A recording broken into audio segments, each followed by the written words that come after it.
Vamos falar um pouco de geriatria, tá? Entrando no tema que é sempre importante a gente estar revisando, sempre pode aparecer, tá? Que é a saúde do idoso, tá?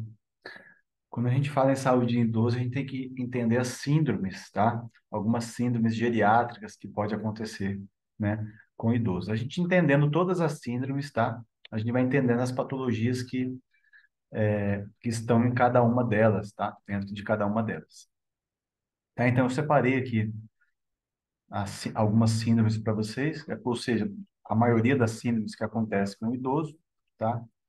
E quais são as patologias que estão diretamente relacionadas com cada uma delas, tá?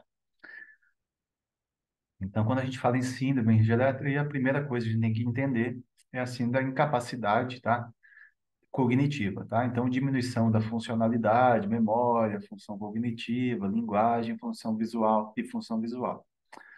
Quais são alguns exemplos de patologias que cursam com incapacidade cognitiva no idoso? Demências, depressão maior, que a gente acabou de falar, e delírio, tá? Então, alguns exemplos de patologias que cursam com uma incapacidade cognitiva dentro das síndromes geriátricas. Também a gente tem a incontinência urinária, tá? Que a gente tem, por exemplo, enfraquecimento pélvico pela própria idade, ou os distúrbios prostáticos, que a gente já falou, né? Na aula lá de próstata, né? A gente tem a estabilidade postural, tá?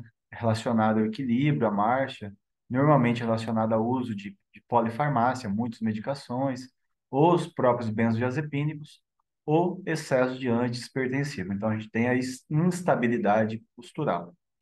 Também temos a incapacidade comunicativa, tá?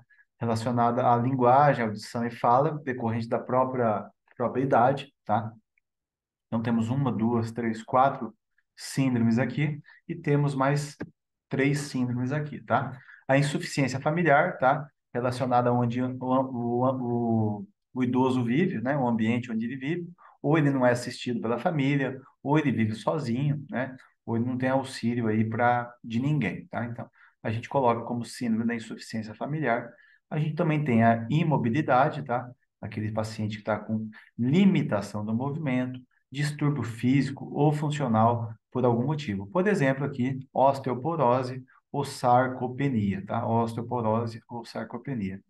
E a gente tem o último I, tá? O último I é iatrogenia, que são os excessos de intervenções aí que a gente já sabe, a gente já falou sobre iatrogenia, tá?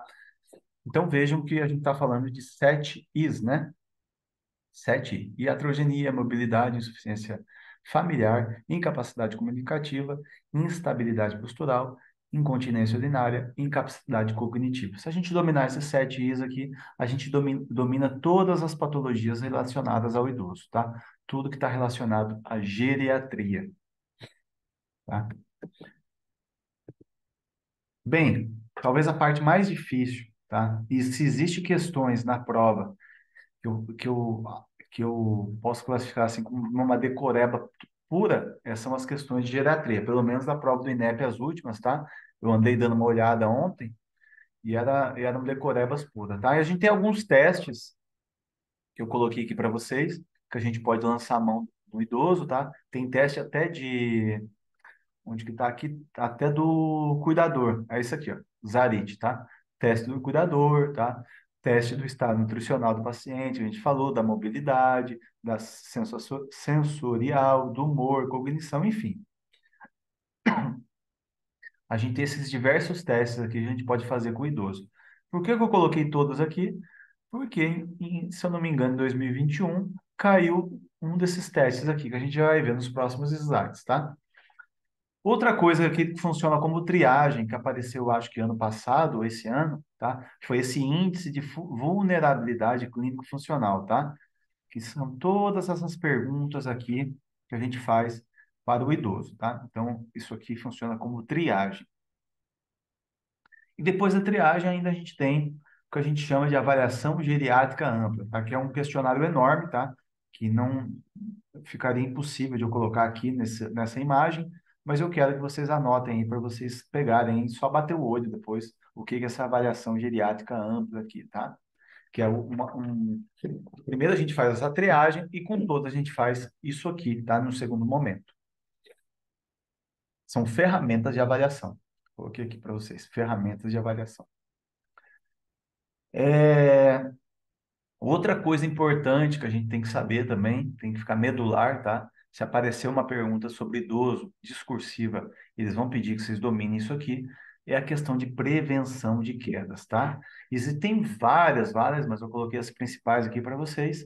Retiradas dos tapetes da casa, instalação de corrimão, ajuste de medicamentos, tá? Instrumentos de apoio, como bengala, otimização de móveis na casa, então você faz uma otimização de móveis para facilitar a movimentação do idoso, iluminação adequada do ambiente, né? Normalmente esses pacientes idosos, né?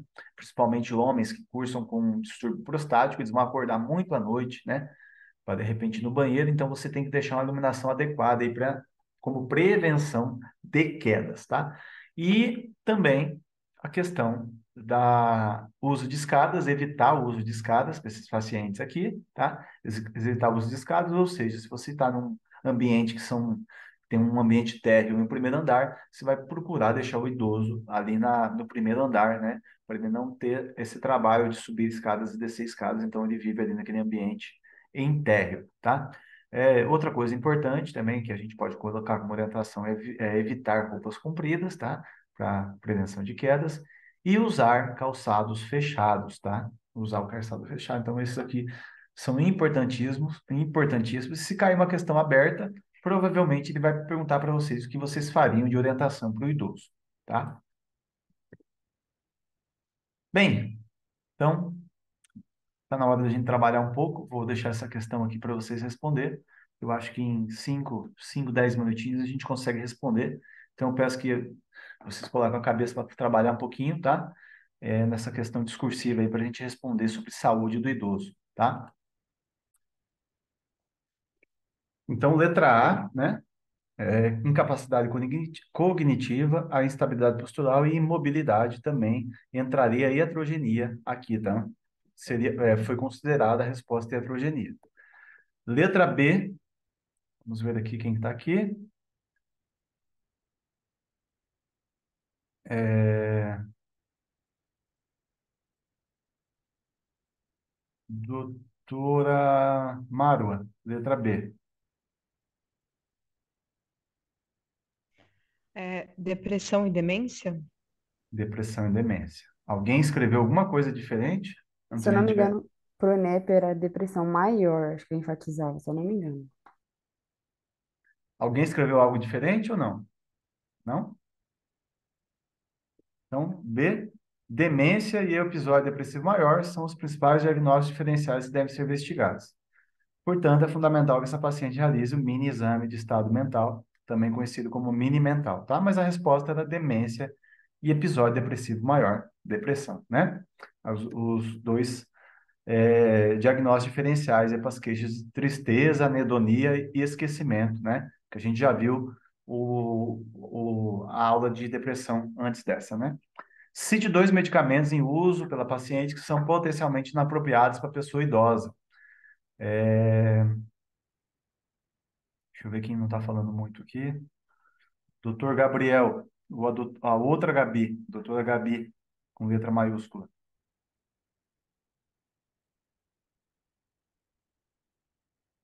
Dois medicamentos que ela está usando que seria inapropriado o caso em si. Graças a Deus.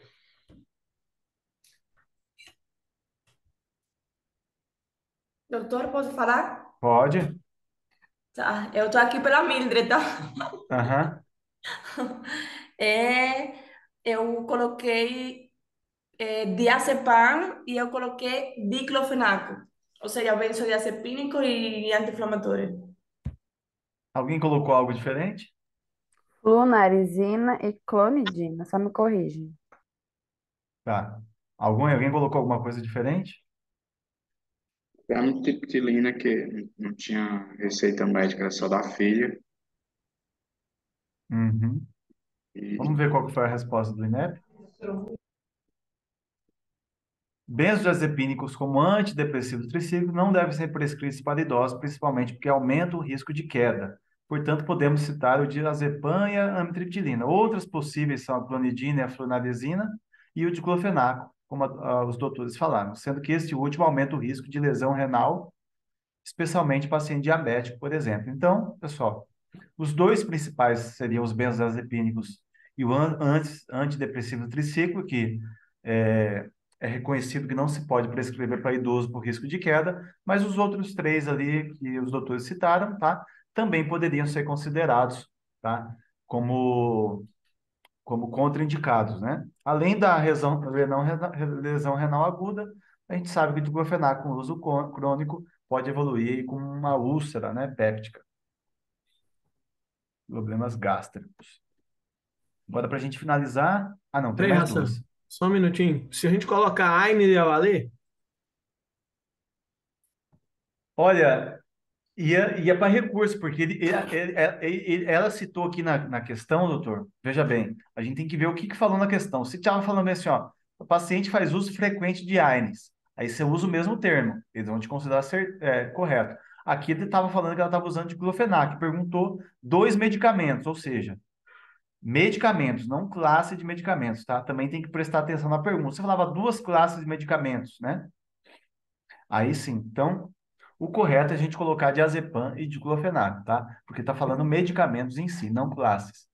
Aí Assim, falando eu benzodiazepina. não sei como é que eles consideraram na prova, mas na minha opinião, seria mais adequado a gente fazer isso para a gente não correr o risco de eles quererem interpretar, porque depende muito quem corrige tua prova, tá? Eu já respondi uma questão e um colega meu respondeu copia e cola, e eu ganhei o ponto e ele não ganhou, ele teve que entrar com recurso. Então, assim, não tem algo absoluto, depende de quem vai ler tua prova. Ah, o cara tá colocando a classe aqui, mas foi pedido medicação, eu não vou dar ponto para ele. Por outro lado, se outra pessoa corrigir e falar bem assim, não, ele colocou a classe aqui, está perguntando medicação, ele domina o assunto, eu vou dar ponto para ele. Então, não existe uma verdade absoluta quando a gente fala sobre isso aí.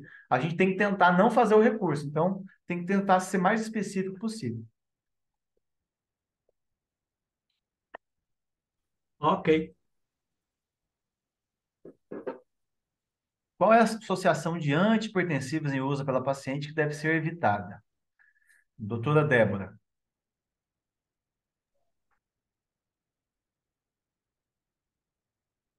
Qual que é a associação de antihipertensivo em uso pelo paciente que deve ser evitada? Doutora Débora?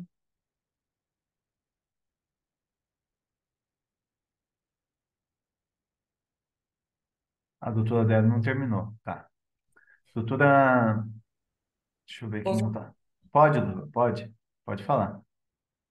Ok. Aí o No seu. problem. Alô? Pode falar, doutora. Estamos Ah, na escuta. é o enalapril e a losartana. Perfeito. Alguém colocou alguma coisa diferente? Não? Ok. Então, pessoal, a gente já sabe, né, que inibidores da enzima conversora de angiotensina e antagonistas do receptor de angiotensina são contraindicados à sua associação. Então, enalapril e losartana, né, não poderiam ser usados, e essa era a resposta certa. A gente já falou sobre isso lá na aula de hipertensão arterial. A gente nunca associa essas duas drogas, tá? Então, essa era a resposta.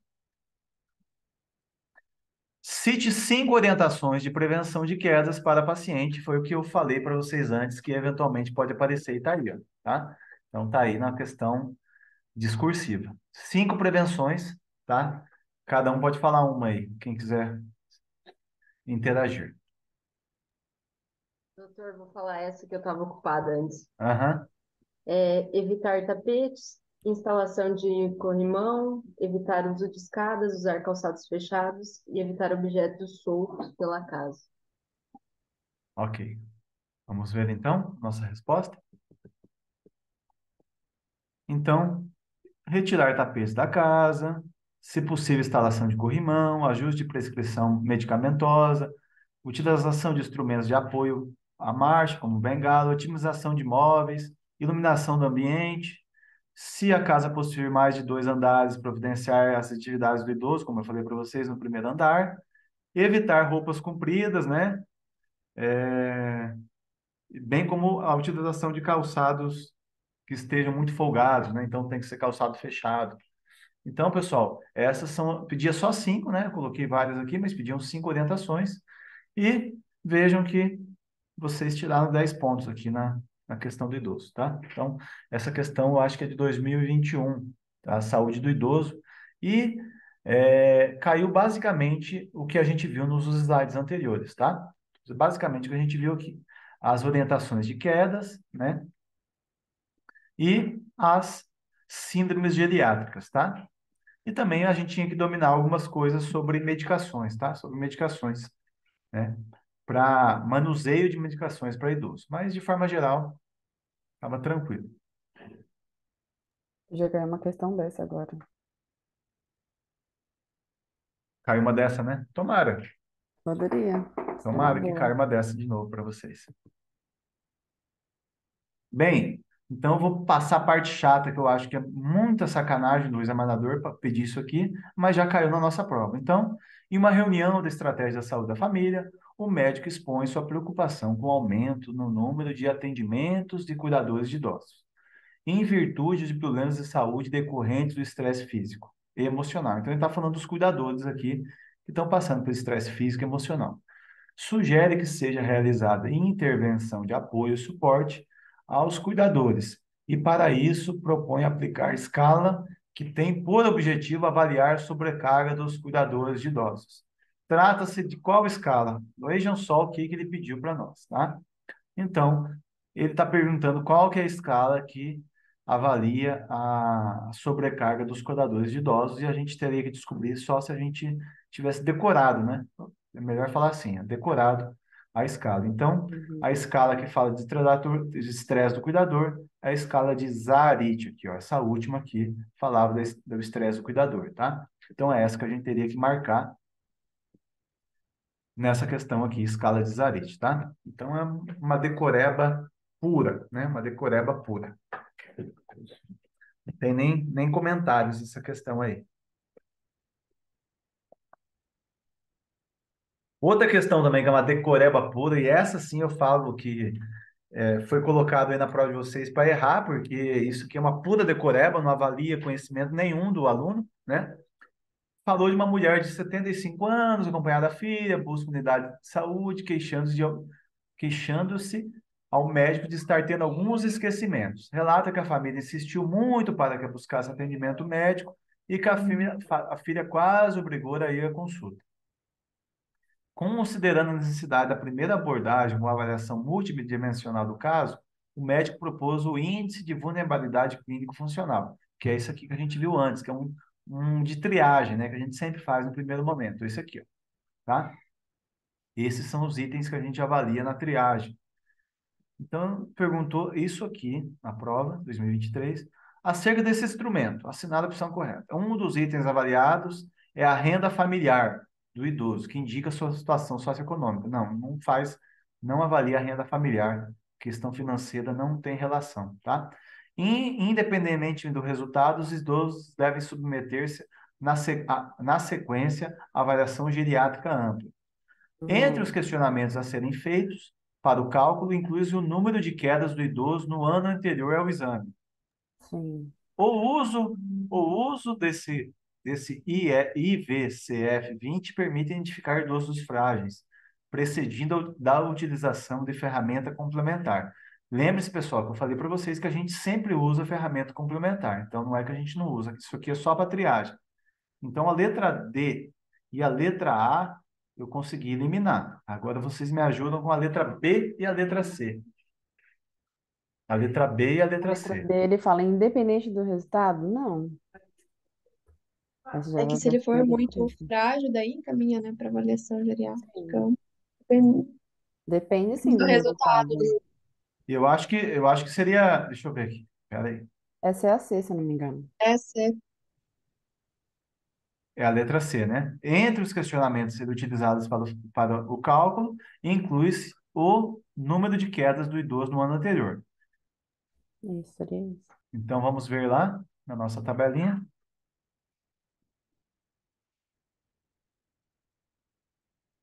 Comorbidades, comunicação, mobilidade, quedas, ó. Quedas no último ano. Faltou um ano aqui. Humor, cognição, atividades, autopercepção da saúde e idade. Então, realmente, o número de quedas entra aqui, tá? Então, letra C. Provavelmente é isso mesmo. Letra C, tá? Resposta correta, letra C. Isso aqui, pessoal, isso aqui, agora eu falo para vocês, isso aqui é decoreba pura e isso aqui ela fala bem assim, eu vou colocar para a maioria errar, porque não tem como, a não ser que alguém leu isso aqui antes da prova, mas eu particularmente nem conhecia quando eu estava preparando a aula para vocês, eu tive que buscar o que que era isso aqui, ó. Aí eu aí que eu fui ver que era ferramenta de triagem e tal, tá? Então, pessoal, isso aqui sim a gente pode dizer que foi uma questão nível difícil aí da prova, né? Uma questão nível difícil, que cobrava um conhecimento muito específico, ou melhor, uma pura decoreba aí do aluno, né? A gente conseguiria eliminar duas aqui por questões óbvias, né? Renda familiar, a gente nunca fala de aspecto financeiro para avaliar ninguém, né? Então isso aqui era muito óbvio. E também a gente nunca se limita apenas a uma ferramenta, né? Então a A e a D era bem óbvia, mas as duas, outras duas nos deixavam em dúvidas aí, né? Nos deixavam em dúvidas. Justamente, porque ele colocou o mesmo índice, né? Na A e na C, só Isso, mudou um isso. detalhezinho para te É. confundir. Então, se eu tivesse fazendo a prova, provavelmente eu ia eliminar a A e a D. Eu ia ficar ali na dúvida entre as outras duas.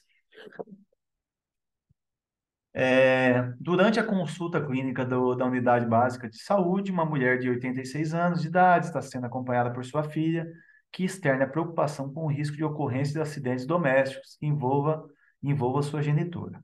A filha informa que a sua mãe vem apresentando declínio progressivo de várias de suas funções cognitivas, então entra naquelas síndromes que a gente falou, tendo recebido o diagnóstico há cerca de um ano de doença de Alzheimer. Ultimamente, relata a filha, a mãe vem esquecendo o fogão aceso, deixando o gás do banheiro ligado e cometendo outros esquecimentos. Menciona ainda problema de quedas frequentes, tendo sido a paciente classificada como idosa frágil, portadora de significativa sarcopenia. A filha acrescenta que a família está preocupada, buscando auxílio no sentido de obter orientações quanto às medidas que devem ser tomadas para a prevenção de acidentes domésticos e de proteção à paciente. Entre as intervenções voltadas ao controle de fatores extrínsecos relacionados à ocorrência de quedas desse paciente idoso, a recomendação mais efetiva é o quê? Então, vai de novo naquelas recomendações que eu falei que era super importante. Então, já tem mais uma questão que apareceu aí na história da nossa prova. Utilizar calçados abertos, tá? Então, a gente falou que é fechado. Aqui já temos um primeiro termo errado. Tá? Pois diminui o atrito ao caminhar e a chance de tropeço. Não. Limitar práticas corporais e atividade física rotineira. Não, Não, isso se não se o precisa idoso lembrar. tiver condição, a gente não limita, a gente já estimula. Então, essa palavra aqui também está errada. Evitar luzes acesas durante a madrugada. Ao contrário, tá? Não, o Ao ambiente tem que ser contrário. iluminado. Lá a gente falou, não tem que evitar, a gente tem que manter as luzes acesas, porque se por acaso o idoso se levantar para usar o banheiro, tá? Ele tem a visão ali mais adequada, né? Se ele se levantar no escuro, isso vai ser propenso a ele ter uma queda. Então, jamais a gente vai evitar, de novo, evitar luzes acesas é um termo incorreto. Então, ficou super fácil aqui. Evitar colocação de tapetes soltos, sim, especialmente tecido, ok, pois não permite firmeza do idoso ao caminhar, exatamente, né? Então, a gente evita colocação de tapetes na casa onde vivem idosos, tá? Então, 2016, letra D, tá? Então, mais uma questão aqui sobre orientações à prevenção de quedas de idoso. Então, atenção com essas orientações, tá? Atenção com essas orientações.